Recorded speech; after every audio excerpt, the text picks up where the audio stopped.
Donald Trump और कमला Harris के बीच जब प्रेसिडेंशियल डिबेट हुई तब ट्रंप ने अप्रवासियों की जमकर आलोचना की। उन्होंने खासकर ओहायो का उदाहरण दिया। ट्रंप ने आरोप लगाते हुए कहा कि स्प्रिंगफील्ड, ओहायो या ऑरोरा, कोलोराडो को भी देखें तो यहाँ अप्रवासी शहरों पर कब्जा कर रहे हैं, हिंसक तरीके से इमारतों पर कब्जा कर रहे हैं। ये वही लोग हैं जिन्हें बाइडेन और हैरिस ने आने दिया है और ये हमारे देश को नष्ट कर रहे हैं। ये खतरनाक है और अपराध ये उच्चतम स्तर पर है। ट्रंप ने ओहायो का जिक्र बार बार किया।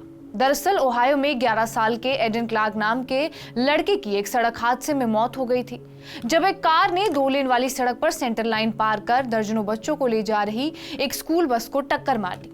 एडन क्लार्क बस से उछलकर सड़क से नीचे गिर गया और पलट गया, जिससे उसकी मौके पर ही मौत हो गई। 35 वर्ष के हेतियन नागरिक हरमनियो जोसेफ उस कार को चला रहा था और इस दुर्घटना का दोषी भी वही पाया गया। उसे मई में अनैच्छिक हत्या का दोषी ठहराया गया था और उसे 9 साल तक की जेल हो सकती है।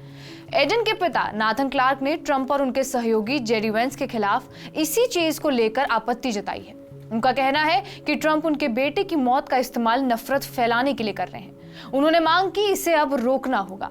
1 साल पहले हुए इस हादसे ने हेती प्रवासियों के खिलाफ नाराजगी को बढ़ा दिया था। ट्रंप के राजनीतिक सहयोगी जेडी वेंस भी बाइडेन की सीमा नीतियों को खतरनाक बताते हैं। उनका कहना है कि ये अप्रवासी जिनके पास कानूनी स्थिति और कार्य परमिट है, नौकरियों को भरने के लिए स्प्रिंगफील्ड चले गए हैं। हालांकि वेंस की टिप्पणियों ने डर को बढ़ाया है और झूठी कहानियों को भी बढ़ावा दिया है। ट्रंप अभियान ने इस मुद्दे को और आगे बढ़ाते हुए सोशल मीडिया पर एडन के बारे में भी पोस्ट किया, जिसमें दुर्घटना में शामिल हेती के अप्रवासी हरमानियो जोसेफ के साथ उनकी तस्वीर भी थी। वेंस ने एक कदम आगे बढ़कर आरोप लगाया कि एक बच्चे की हत्या एक हेतियन प्रवासी ने की थी। हालांकि एडन क्लार्क की मौत का राजनीतिकरण कुछ ऐसा है जो उसके माता पिता कभी नहीं चाहते और अब उन्होंने इसके खिलाफ आवाज उठाई है। इसके खिलाफ उनके पिता क्लार्क का कहना है कि काश उनके बेटे की हत्या एक 60 साल के श्वेत व्यक्ति ने की होती।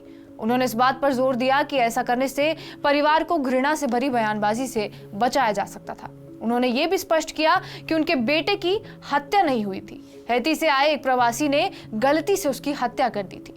क्लार्क ने ट्रंप और वेंस के साथ साथ 4 राजनेताओं की आलोचना की और उन्हें अपने राजनीतिक एजेंडे को आगे बढ़ाने के लिए अपने बेटे का नाम इस्तेमाल करने के लिए नैतिक रूप से दिवालिया बताया।